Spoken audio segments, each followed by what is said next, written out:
Before we get into this, guys, quick introduction. You got to know who my man is. So this is Chris Harris Jr., played in the NFL 12 years. He played with the Denver Broncos for 9 years, LA Chargers for 2 years. His last stint was with the New Orleans Saints. My man's a Super Bowl champ, Super Bowl 50. First team All-Pro, 2-time second team All-Pro, 4-time Pro Bowl, all-rookie team in 2011. My man's been killing it. So, again, thanks for helping on. Oh, yeah, no problem, man. So before we get started, I was digging into your background a little bit, and I found out before football you were actually a hooper. Yeah. Oh, yeah, man. I was playing AAU ball from probably the age, probably like 6, all the way up until my senior year. So I had been traveling the world, playing basketball up until college, So that was always a sport that was always with me, and I think it definitely helped me out in playing football. Yeah, you got Being able that. to just correlate both games. So let's settle the debate right now. The GOAT debate, Jordan or LeBron?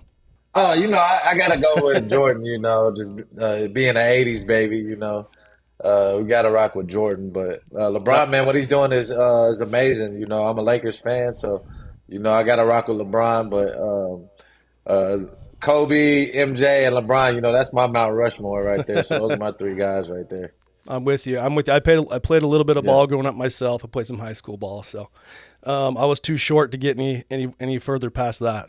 definitely a crazy career coming in undrafted, but we'll probably get into some of that stuff too, for Yeah, sure. that's what I was going to get into. So, because I noticed in your career you didn't quite pop off right out the gates. It was a little bit of a struggle for you. So, kind of dig into that. Well, when I got in the NFL, it was unfortunate because it was a lockout. So that year, there was no scouts talking to agents, no organizations in communication with the agents, and everybody was kind of in limbo. So the lockout got lifted in July, and I was able to get picked up as soon as the lockout was lifted. Literally, like that night, I got a call from the Dolphins, the Cowboys, and the Broncos, and we just thought the Broncos was the best opportunity for me to go there with Elway. It was going to be his first year as a GM, as running the team, and thought it would be a great chance for me to make that team as an undrafted player. Since we're talking about business and things like that, my signing bonus was 2,000.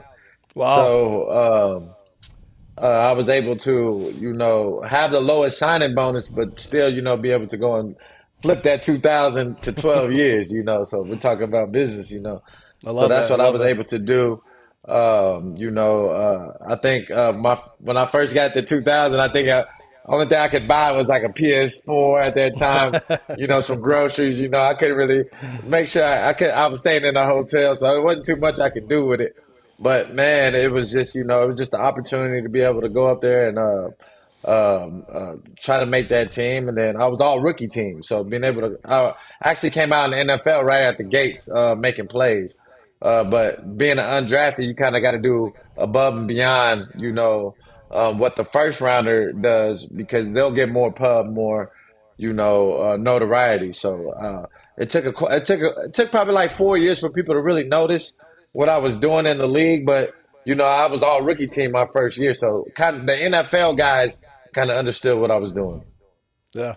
So it took you a little bit to get your notoriety out there and get things moving. So Yeah. what do you think? What do you think you did different from the other rookies to set yourself apart to make that All Pro rookie team your first year? What do you think you did Yeah. different? Oh man, I think it was just being able to show versatility. I think my first 5 games, I played just straight special teams, so I was leading tackler on special teams, and that's mainly how undrafted guys make it in the NFL. You got to make it. You're on the special teams, right? Punt team, kickoff, kick return. Anything to make yourself valuable to be on this team, on this roster, and that was how I made myself valuable. And we were playing the Green Bay Packers, Aaron Rodgers in Green Bay. I'll never forget it. He was lighting us up. And we were getting blown out. Coach was like, "Man, just throw him in there, man." They just threw me out there, and from there on, man, I just took that opportunity. I never gave it back, and that's all it takes, is just one chance, and any opportunity in life, if you see it, you got to go grab it, man. So that's how I took it, and I never gave it back. So Love it. that's just how you have to take it in the NFL. Because as an undrafted guy, you might not get any opportunities. You know, your opportunity might come in year 3 or year 2. You just gotta keep staying with it. So I was just blessed to have what happened to have to only wait 5 games, before I can get in. Who was your hardest quarterback to go against? Oh man, Brady, man, especially Brady, I got to see Mahomes later, probably like the last 4 years of my career. But of course, going against Brady, man, the bulk of my career was Brady. Seeing Big Ben, who else was tough, man? Those guys were tough right there. Dang, Cam Newton, those guys were definitely playmakers. And getting into your first Super Bowl, so you'd gotten injured in the playoffs, right? Yeah, man. I had got injured the second round in the playoffs on a simple comeback play, where I just tore my ACL. And it was just a routine play, a receiver ran a comeback. I broke on it like I do, 100 times, like I do it all game, and it just simply it just popped out, man. And it was just unfortunate, being able to that would have been a great chance to get that notoriety right there.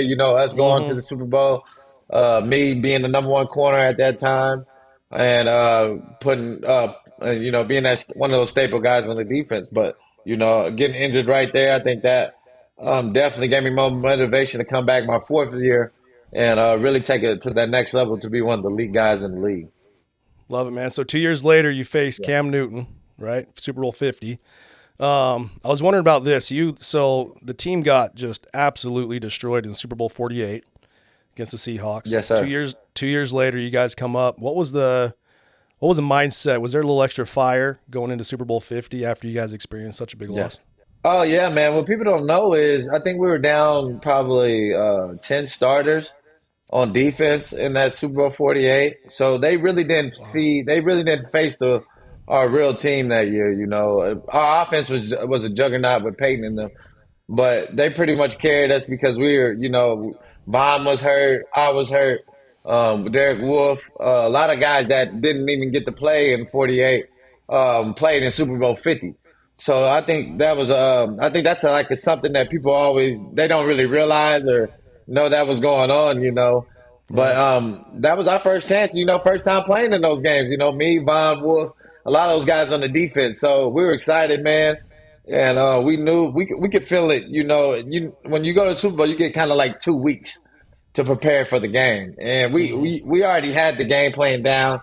Heading to Santa Clara, and man, we're just out there having fun, man. We could feel it in the air, man. So the game plan was pretty much set, and guys were comfortable going into the game. Would you say that was your most memorable experience in the league? Was taking home the Yeah. Super Bowl? Oh yeah, of course, yeah, man, definitely that.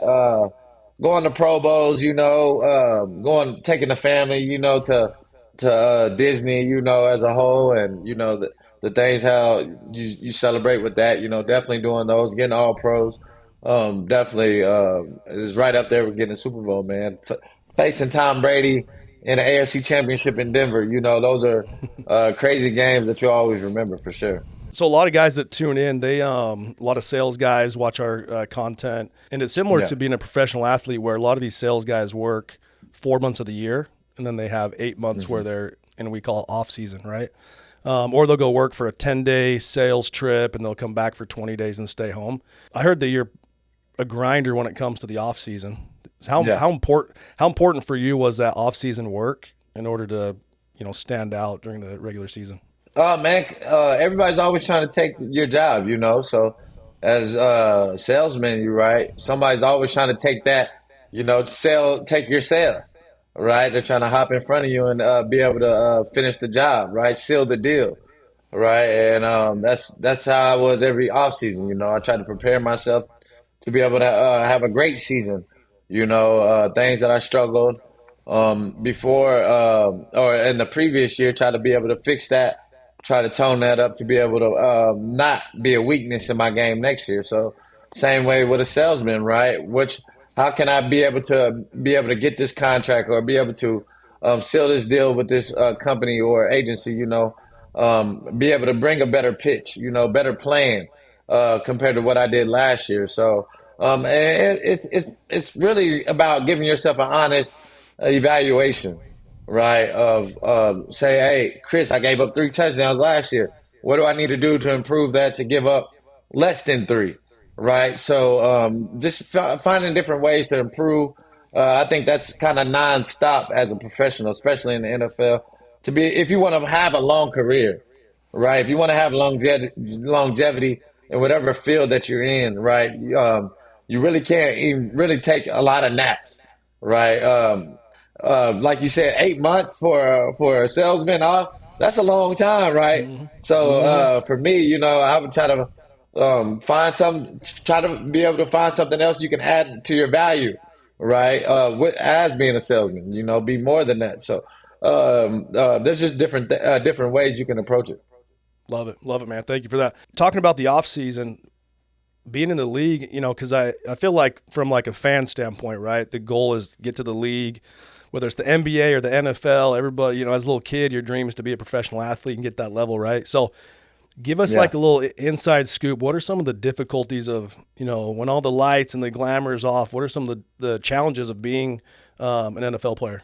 I mean, you just have to be able to set boundaries, being able to have strict boundaries with family, friends, anybody that can, that might challenge your circle or whatever, and I think Mm. I was able to kind of do that as a young player, being able to set budget, having a budget, a lot of guys get in financial issues because they can't set budget and they can't be disciplined to that budget and to be able to reach the goals of, hey, I can be strict right now and be on this budget now and be when I'm 35 and I'm retired, I can live my best life, right? Live a great retired life. And so guys get on have a plan, right? Past probably 3 years, 3 to 5 years. And I think that was just always kind of something I always kind of looked at as a player, being able to have a next plan, being able to set myself up to be able to grind hard in college, grind hard in the league, so I can be able to rest and be able to be able to have a smooth transition to my next, career. So that was just kind of my strategy. And the off season, that's how you got to approach it, man. Every year, you just got to not only just worry about trying to get better as a football player, right? Being able to set your tight knit circle close, being able to take care of your family, having your priorities. Where are your priorities at, right? And my family's always been number one, and trying to do whatever I can to make my girls happy, So that's always kind of what you got to do. Have that budget, have that set good boundaries, and keep a tight circle. How was it with you trying to balance that kind of family life and traveling? Because a lot of these sales guys, they travel a lot too, and they, a lot of them have kids, wife, kids now. So, any tips or tricks that Yeah. you use to kind of balance that family, like make sure the family was still good, even though you're traveling a bunch? Yeah, it definitely can be hard, and because especially depending on how many kids you have, the harder and harder it is. But just whenever you are present, try to be as present as you can. As fathers, especially you have a girl. I know I have 5 girls, and especially boys too. They need that father figure present. We bring a lot to the home. When we come in the home, it's kind of like, hey, the king's here. You know what I mean? That's how it's got to be. That's how it's supposed to be, right? So, just making sure that we're present with them as much as we can. Trying to be there as much as we can for their extra activities or whatever. Communicating with them as much as we can, and of course, when you're on the road, just communicate to them, hey, I'm grinding for us, trying to make sure we have a better life, making sure that you can do the things that you want to do.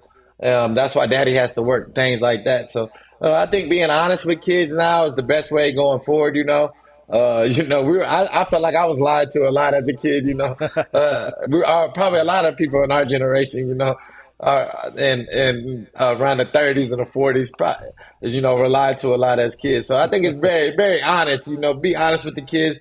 And I think they respect that and they understand that a lot better. 100%. They know dad's out there working to Yeah. provide for the family. So love that, man. Yeah. Now, as far as finances go, because you mentioned it, a lot of guys, I think it's 80% of professional athletes end up having financial struggles, even though they've been making millions in Yeah. the league. You said, because you kind of had that $2,000 bonus made you learn how to stretch that money, even though you're an NFL player, you only got that Yeah. $2,000, you had to stretch it. What do you think you Yeah. did different to kind of set yourself up financially? I think that 80%, how they come out with those percentages and things is kind of flawed Yeah. because not everybody makes millions in the NFL. I think that's the biggest lie probably, from, your regular person, your civilian, they think everybody in the league makes millions. And that's just not the case, right? Some guys might play, get their 3 years and they might make minimum all 3 years. They might not even touch $1 million, right? But they've been in the NFL for 3 years, right? So I think that's kind of flawed in how they do that because majority of guys are going to have to go get another job. They're not going to be able to live off their retirement or live off their career for the rest of their life, right? So that's just the way the percentages are.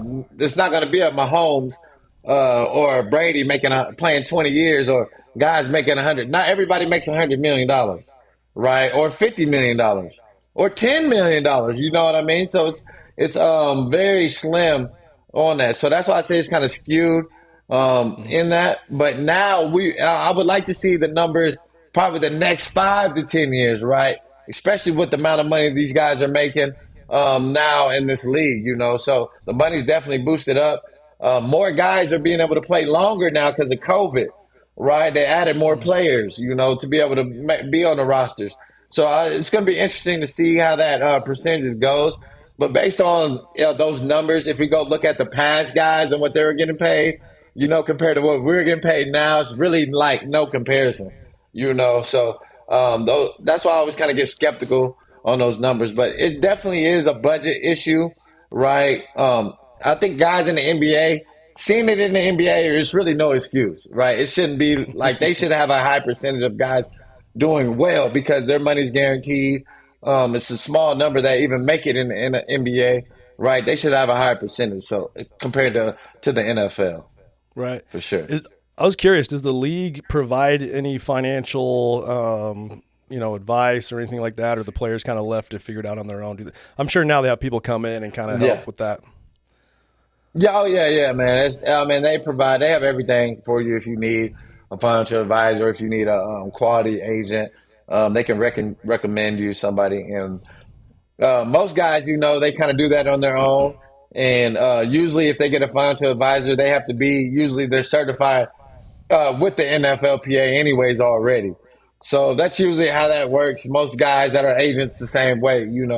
So that's kind of how it goes. But you see guys still pick random, financial advisors and then get screwed up on bad, investments and things like that. And my advice is to guys is just, man, don't be in a rush to invest. Be able to set some things aside. Grow your bank. As I would say, and kind of build yourself up that way. But a lot of guys get eager. They want to the fast money. So that's kind of what we see now with the gambling. And you add that to the game. So it's a different world now. Your favorite?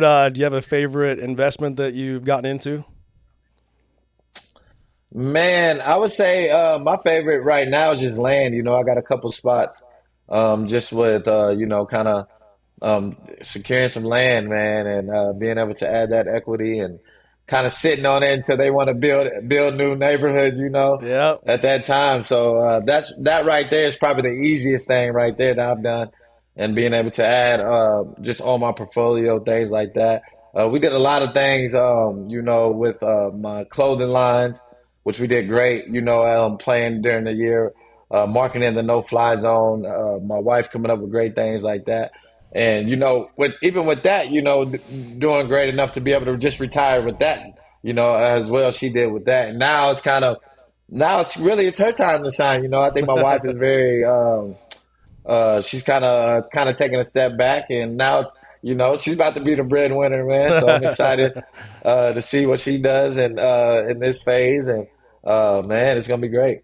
Yeah, she's We all got some over it. great things coming. Yeah, Yeah. that's awesome. What's next for you, man? What's your next chapter? Man, right now, I've had some opportunities. Uh, People wanted me to coach, college and NFL.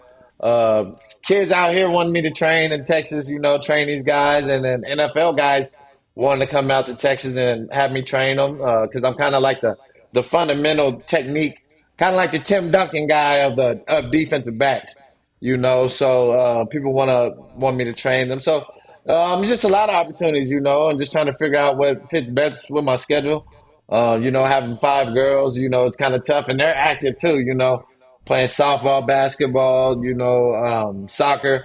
So it's just hard right now trying to figure out the schedule, but right now it's looking at probably teaming up with some places out here in Texas, being able to bring some top athletes, NFL guys, hopefully, be able to train even young kids all the way up, to pros. That's something that I'm looking at to be able to still be at home and still be able to have an impact on the kids. I know you've done some charity work too. So, You're from Brixby, Oklahoma. I know you've done some charity yes, work out sir. there with the kids and stuff like that too. Love it, man. Is there anything that you want to talk about? Anything else that you want to share with the listeners? Oh man, you can follow me at Chris Harris Jr. on Twitter, on Instagram, Facebook. Just now I'm doing a podcast called Let's Ride, and then I'm about to launch my own podcast, Chris Harris Jr. Show. It's gonna be coming out to all places. So I'll definitely try to have you on, man. Return the favor. But man, a lot of things gonna be kicking off this year, man. It's gonna be a fun year. Love it, love it. We're gonna end this segment Hopefully with the Chiefs don't win it, man. Hopefully the Chiefs don't win it. Hopefully. There we go. Okay, all right. We got a Super Bowl prediction right here. So we're gonna end this segment with a 60-second speed round. A couple quick questions for you. All right. Favorite food? Oh man, steak, Steak. I love it. Favorite ice cream flavor? strawberry, Hot dog or hamburger? hamburger. Pineapple on pizza? Yay or nay? Yeah, yeah. Okay, okay. I'm trying Cat, that. Yeah. cats or dogs? Dogs all day. Dogs. Dogs all day, baby. Man's best friend, right? Beach or Yes, sir. mountains? Your retirement beach? Retiring on the beach or in the Beach. mountains? Beach Beach. all day. I lived in the mountains before. Beach.